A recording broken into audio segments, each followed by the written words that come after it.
energy track. But yeah, there's STC, SUS, STC structures, management, and energy is the fourth one that I'm doing. So yeah, it's great to meet you. How's your first week been? Going pretty well so far.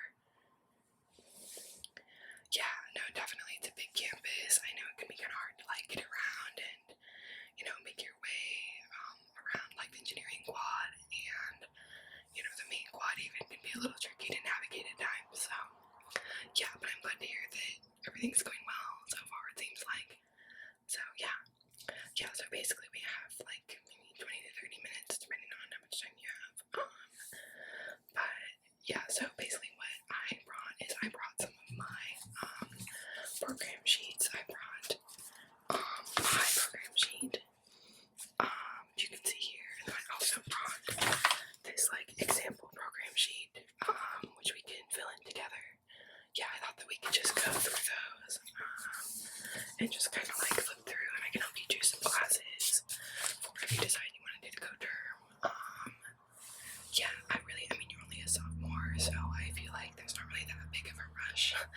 I know a lot of people really rush into doing a co-term and rush into like doing a master's degree, but honestly, like, it's not for everyone. I really think that, especially for Stanford, you'll probably be fine, even with just like a bachelor's degree. But yeah, no, I can show you like what I'm taking, what my classes are taking for the SEC energy track, and we can just like choose some classes together and help you kind of plan like over the next 3 years what you're looking at if you want to try to go term in a year or even less than a year, which is what I'm doing. So yeah, so just a second, do you have your student ID number by any chance? I'm just gonna like write this down really quickly. Yeah, okay. 0623078 4. Okay, cool. Yeah, we're almost at the 0700. Yeah, I know. I wonder like who was number 01 when they started the system. But yeah, then your major is civil engineering, like me, so that's really easy. And your advisor is John, right? Yeah, okay, cool. Yeah, I think well, technically I'm doing engineering with an emphasis in architectural design, which John is the advisor for. Like, my major is still civil engineering, so I wasn't sure if you were also doing that concentration or if you were doing something else. So yeah, no, but that sounds good. Yeah, okay. So John Barton is your major advisor. Okay, great. And then do you know about how many undergrad units you have so far and how many you have left? Okay, yeah, no, that's totally fine. I think like as a sophomore, just starting your fall quarter, like if you have anywhere between like 45 to 55, I feel like that's honestly fine. I will be honest with you, like now is the time when like we would probably start wanting to pack on some extra units to that and try to like stack you up a little bit if you are wanting to go term in less than a year. If you want to go term in a year or more, I think it's totally fine to have like a little bit more relaxed undergrad career and take like 14 to 16 units a quarter just to be in the 180 by the time you graduate. But if you are wanting to like what I did is I took my junior year during the pandemic, I took like an average of like 18 to 21 units a quarter. And I've been doing that since like sophomore spring, and I'll probably be doing that until we graduate this year, because I want to graduate in as fast as possible and still be able to go abroad and everything. But that's like totally just my choice. You definitely don't have to do that. I also feel like the pandemic made it a little easier to like pile on those units like that, just because we were at home for so long. But yeah, okay, we can come back to that later. It really, like I said, it doesn't have to be something that you have to do now or anything like that. It doesn't have to be something that like you commit now to like taking 20 units a quarter. In fact, I would encourage you to not do that, because that's probably gonna really hinder like your opportunity to like join clubs and like spend time with friends and stuff like that, which you don't want to do. So yeah, okay. Yeah, so that sounds great. Okay, so I am gonna go through my plan sheet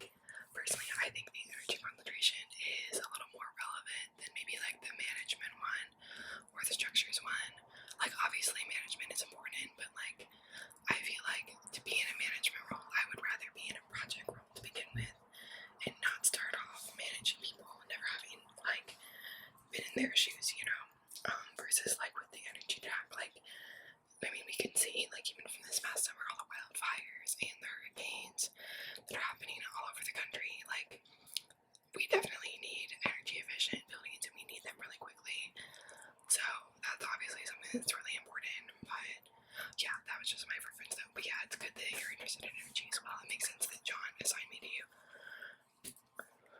So, yeah, okay. So basically, in the, this is like the program sheet, and I just printed this off in Gimbal in like the printing area. You don't have to print it off if you don't want. I'm just that person who wants to be able to write things down and stuff.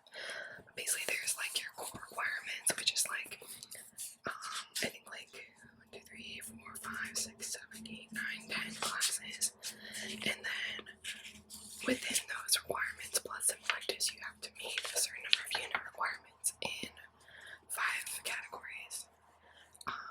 Yeah, so the 5 categories are building infrastructure and urban system development, which is 6 units. Pretty easy, that's like 2 classes. And like the core requirements can count towards those units. So basically, like, if, like, for instance, if I'm taking like CE241C, which is just the global project seminar that's required for this concentration, if I'm taking that, I can count that towards the building infrastructure and urban development requirement. And so obviously, like, your total class is still equal 45 units, but it's not like you have to do the core classes and then also like 6 units here and 4 units in this category. Like, maybe I'm not explaining that well, but like the required class, there's just classes you have to take, and then to meet the rest of the requirements in each category that aren't already fulfilled, like, you can just choose classes on your own. Yeah. Okay. And then the second category is energy and atmosphere.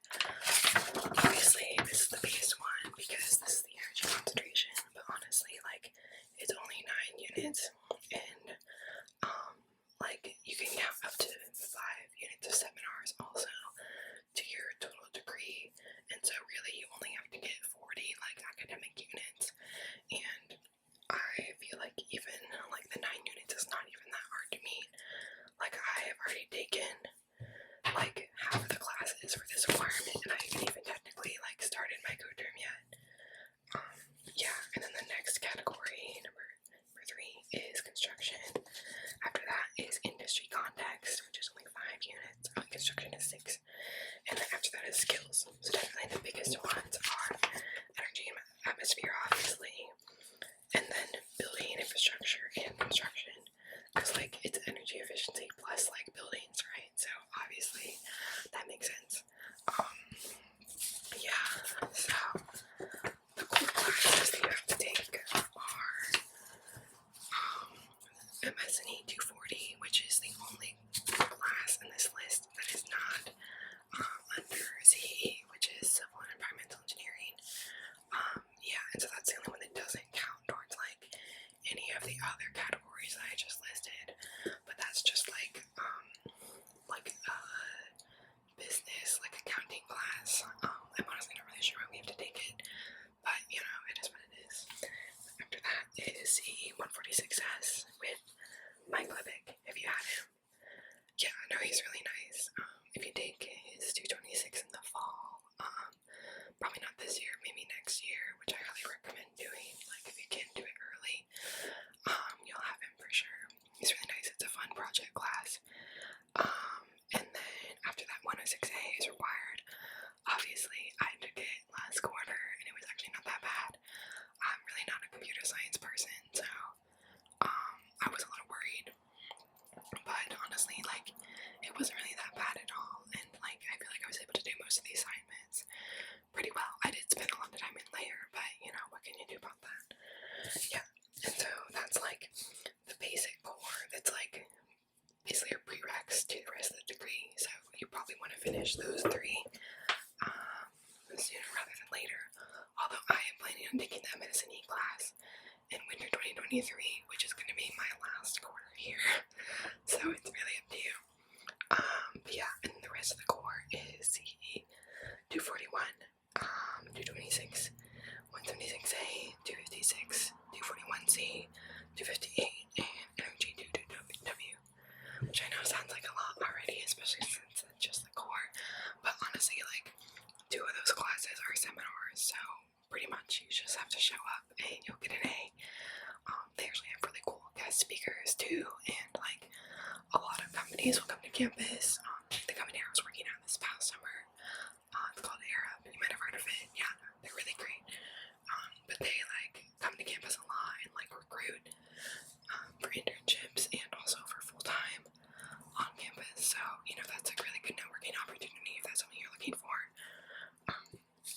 But yeah, and so basically that leaves you with about 5 or 6 classes to fill in that aren't part of the course, like electives, to finish your degree. So, and aside from those classes, I can read you like some options for other classes to take for each of the categories, and then we can fill it out, okay? Does that sound good? Yeah, so for the building infrastructure and system requirements, we already have 241C as part of the core, so we already have that for sure, that you don't even need to worry about. And then I would recommend taking either CE 218X or Y, which is the Shaping the Future of the Bay Area course series. Yeah, no, you do have to know some are like the language, but I've heard that it's not too bad. I'm going to be taking that. I am taking that this fall. Yeah, no, we just started, but it's on Wednesdays and Fridays, so I haven't had the class yet, but I will let you know how it goes. Yeah, so it's like an XYZ series, and then X is in the fall, Y is in the winter, and then Z is in the spring, and X and Y are really similar, and then Z is like a project class, which is more work, and personally, like, I wouldn't want to take a class that's a lot of work in the spring, but if that's what you are going for, then that's like totally fine if that sounds more interesting to you. So what do you think? I'm gonna do Y. Okay. Yeah, I think sometimes it is easier to fill the winter quarter, just because a lot of our classes are offered only in like the fall and spring for some reason. Yeah. Okay. So then for the energy and atmosphere, we already have C226. That's right, we can just go ahead and check that off. C301 is a seminar I'm taking in the winter that I've heard good things about. You can have up to 5 units of them seminars, so that's an option. C256 is required, and that counts towards the energy and atmosphere. So that's already 2 classes out of the way. I'd recommend taking that seminar I was telling you about, and also either Ursus 101 or 102. I've already taken Ursus 102 to count for part of my science undergrad requirement, but I'm taking 101 for the other, like energy and atmosphere requirement. Now, the Ursus classes are really easy, and the TAs are always really nice. The professors are always really nice. So yeah. Okay, you want to do 102? Okay. You can do 102 or 101. You can always change your mind later too. Remember, this is just a plan. It's not something that you have to like stick to by heart all 4 years or anything like that. Like the rest of your 3 undergrad plus your co-term, you can totally change this. This is just like to make a plan so you have something to go by. Okay, and then for the construction requirement, we do have to take CE241, which is already for the 6 units for the construction requirement. So I'd recommend taking like a 2-unit seminar. There's C324 is a really great like construction seminar that's offered in the spring. I'm gonna take that this spring. I think there's also a few like Ursus seminars that might count towards this, or like I know there's a really cool one called like Race and Energy or something like that. It's about like, I mean, what it sounds like, which is about like the I don't know, like the different ways that race impacts the way people experience energy like in their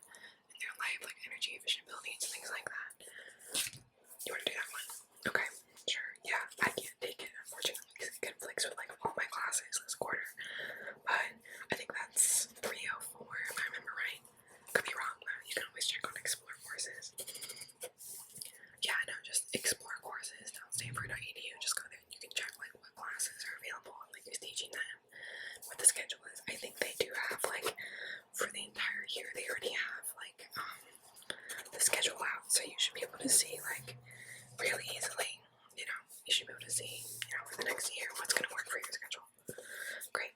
So only 2 more categories left. So industry context, we have to have 5 units, but you already have to take the Watson seminar 258, which is offered on the fall. Oh, you're taking that right now? Yeah, that's great. That's a really good one to like just take to get your foot in the door a little bit with the SDC co-term program. Yeah, no, for sure. Yeah, no, it's a really great one. Okay, so that's 1. So you basically have to have like 4 more units. Yeah, so you can either take CE 323C, which is another seminar, and then like another like 3-unit course. You can also take CE 298, which is a structural engineering seminar. Yeah. Yeah, so you can take 298, really easy structural engineering seminar. I do wish like this is one of the categories where I wish you could just take like all seminars, especially because we already have to take the Watson. Like, it'd be so easy to just take like 2 more 2-unit classes. But unfortunately, like Stanford does cap like the number of seminar units at 5 for the co-term, which I guess like is reasonable since it is only a 45-unit program. But yeah, you know, it's okay. So, oh, you could also take 227, which is what I'm gonna take in winter 2023 is what I have on my plan right now. Or you can take 323C if you want, which is like a similar class, but it's like about more like innovation focused rather than just finance focused. So yeah. Okay. Yeah, sure. Just write that down on your sheet really quick so that you don't have to worry about it. Yeah, that's great. We only have 1 more category left, and then I'll let you, you know, go grab some lunch or some coffee or anything like that. Yeah. If you choose to have me as like your full-time advisor, instead of just like a casual buddy, I do get Coupa gift cards from the university, and so I can always like meet you at Coupa, and like I can get you a coffee or something, which is totally like on Stanford. They give me like $15 gift cards for every meeting that I have. So, you know, it's a perk of setting up these recurring meetings, even if you just like want to set them up to talk and hang out and not to like, you know, it doesn't have to be to discuss your plan every single time. So yeah, you know, it's a good perk of going to a school with a like $300 billion endowment or whatever it is. Yeah, I don't know. Yeah, great. So the last requirement is skills, which is really easy because like 3 out of the 4 units are taken up by CE 146S, which we have to take. That's a requirement. So I'll just go ahead and write that in for you. Yeah, and then the other requirement is basically just your writing in the major. Yeah, no, I know we did do writing in the major for undergrad, but you do have to do another writing in the major for graduate school. I don't really know why they do that other than to accommodate like people who didn't do their undergrad year. Although to be fair, the co-term program is a different program, I think, so like I don't know what we're doing, but whatever. So yeah, I don't know. But I don't know why they require it twice, but that's on them. Who knows why they do anything. So yeah. So basically you can either take engineering 202 or 202W, which I think is basically the same thing, but one of them is offered like a different quarter or something. And then the W, I'm taking W and it's offered in the winter, I know, so that's all I really know about it. But like you can always, like I said, you can always look on Explore courses, or you can even look on like the SDC co-term website. Yeah, no, I mean I can send you a link if you want, like later, but yeah, you just Google like Stanford SDC co-term, and like you can literally pull up like the curriculum and like these like plan sheets that we're filling out. Yeah, you can pull up these plan sheets like just for you to fill out, or even just to look at for reference. It can be really great. Yeah, so that brings us up to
I'll let you go. Run and get some lunch before your